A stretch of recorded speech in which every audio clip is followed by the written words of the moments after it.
What do these things have in common? Ice baths, burpees, sunning your butthole, fasting, veganism, and the carnivore diet. That's what we're going to talk about today on the Strong for Life podcast. Thanks for all of you that are tuning in live through YouTube or the Become Strong for Life Facebook group. And if you're catching this on the podcast, whether it's Spotify, YouTube, Apple, wherever you catch it, thanks for tuning in. And if you get the opportunity, please take a moment to rate, review, and share this episode because I think some people are going to need to hear it. So let's get into, let's do some announcements first. So first of all, if you're tuning in for the first time, the Strong for Life podcast is for busy parents and professionals who just need things handed to them. Need things simple, concise, and short. We keep each episode under 20 minutes to the best of my ability. We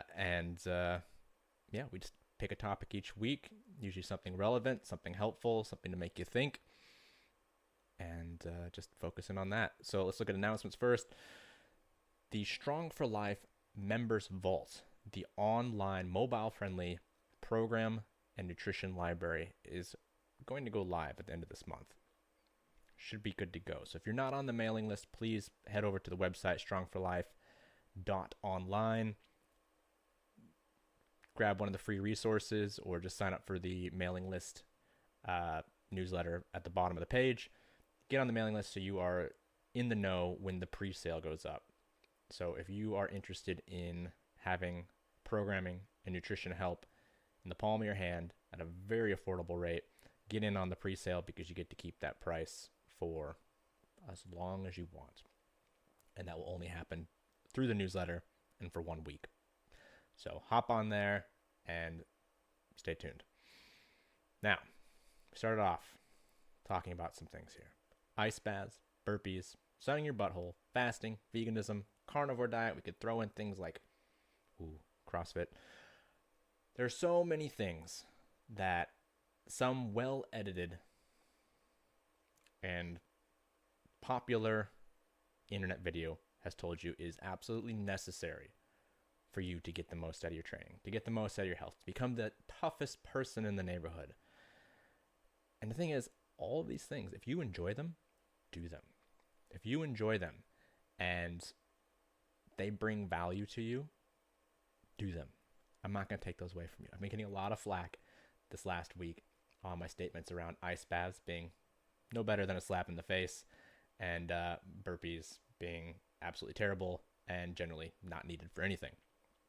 Been getting a lot of flack, but all these arguments that people are coming up with are generally not arguments. No one is coming at me with any facts. No one is coming at me and saying, hey, it's actually this. This is the good thing. Every single argument that someone has brought to me has come down to one thing: how they feel about that individual thing. I see it all the time with diets, whether it's carnivore or paleo or vegan. I see it all the time with lifestyle choices like fasting and sunning your butthole. It all comes down to, no, this is the best thing that's ever happened to me. This makes me feel good. The big thing they all have in common is the emotional attachment and the social circle that you have with that activity. Ice baths are cool, pun intended, because all your friends are doing it. Because Joe Rogan's doing it. Because Cameron Haynes is doing it. Because so-and-so tough guy on the internet had a really nice video and said, this is the way to get tough.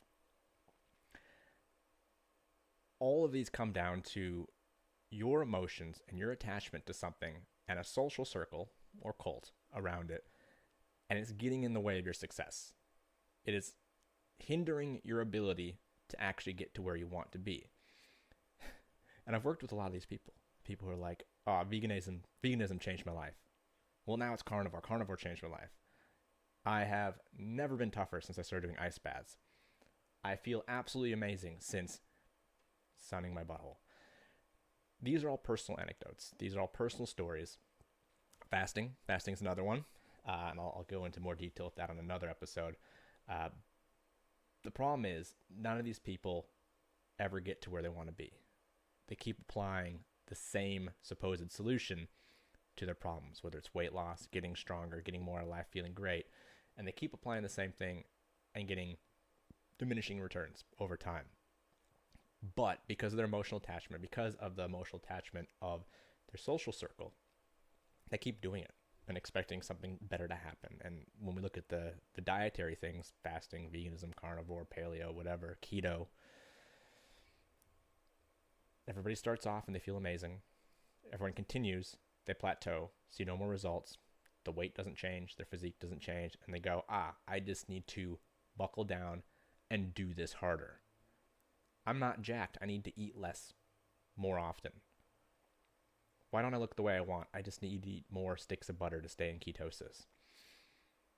And every single time, it's this emotional attachment to some activity that makes them feel part of a social circle, a club, a gang. And that makes them keep going, even though they're not necessarily getting benefits from it. And for whatever reason, burpees is in that category. People love burpees. And I've had a few people come at me and they're like, you're trying to make people actively weak. I'm like, because I don't think burpees are good.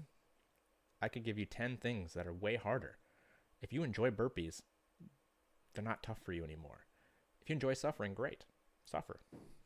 But why would you suffer if it's not helping you reach your goals? If you're trying to reach a point, if you're trying to gain muscle, lose fat, if you're trying to be healthier, if you're trying to be more resilient, the solution to those problems is not a one-size-fits-all situation. You need to find the thing that suits you to help you get to where you want to be. It's a lot of yous, but I hope you're getting the picture here that it's all about what gets you to where you want to be. It's about you. You're a magical snowflake.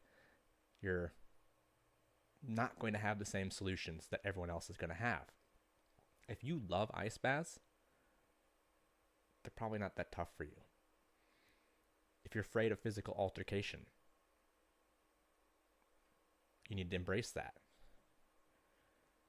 Find your weakness and work on that. Once you're comfortable with a tough thing, you're no longer doing a tough thing. It's not tough for you anymore. Just because you think and feel that something is super beneficial for you, if you're not taking metrics, if you're not measuring and weighing and checking out where you started and how you're progressing, that one thing that you love doing, whether it's the way you eat or the temperature of your bath or where you like to get sun on your body, it's not helping you. Your emotional attachment and your social circle around something does not mean it's working for you. And that's going to be hard for people to hear. And I see this a lot with diets, fasting. I don't want to go too much into fasting because I'm going to do a whole episode on that. But fasting is a big one. Dietary choices are a big one because people are incredibly emotionally invested in the ideology behind it. Fasting is the single most healthy thing you can do. Well, not if you want to gain muscle. Also, why is it that everyone that I see that's doing fasting for weight loss, why aren't they losing weight? Because there's no consistency, because there's a rebound effect, because they're applying a solution to the problem that isn't suited to them. Ultimately, this all comes down to, why are you emotionally attached to something that's not giving you results? That's the question you have to ask. I don't have a lot more to say on this. I just keep seeing this coming up. You don't like burpees? It must be because you want everyone to be weak. Oh, you don't think ice baths are particularly useful? It's because you're trying to actively stop people in society from getting tougher. I proposed an alternative. If you think ice baths are making people tougher and you're comfortable with that, I want you to try my slap in the face a day. I think that's a great solution. If you're afraid of getting slapped in the face every day, sounds like you need to do some toughing up.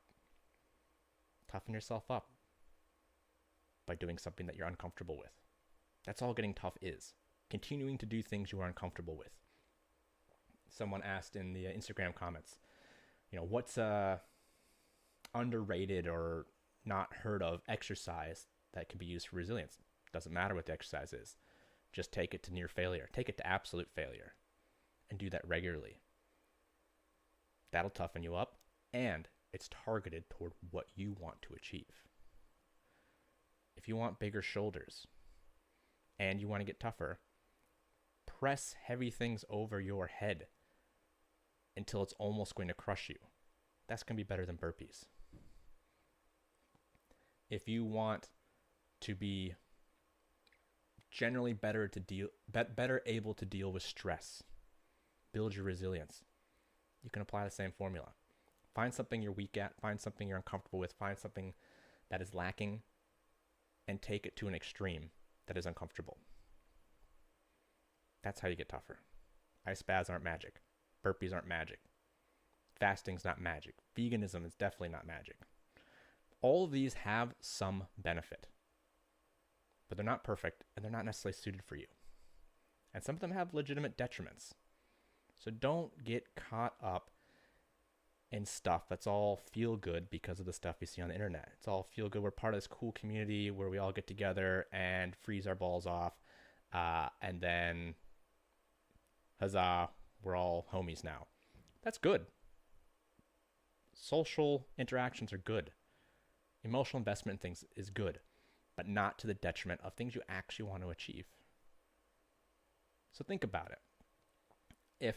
When I bring up ice baths and burpees and your particular diet and whatever trendy thing is on Instagram and TikTok, if I bring that up and say that's probably not the best thing for you and you immediately get mad, check yourself. Look into that. Because you're probably not actually invested in the movement or the activity or the lifestyle. You're invested to your connection to it. And there's probably something that's more useful to you. So sort your emotions out. Do the things that actually get you to where you want to be, regardless of how trendy they are. That's it. Thanks for tuning in. We'll be talking about this more moving forward. Enjoy your week.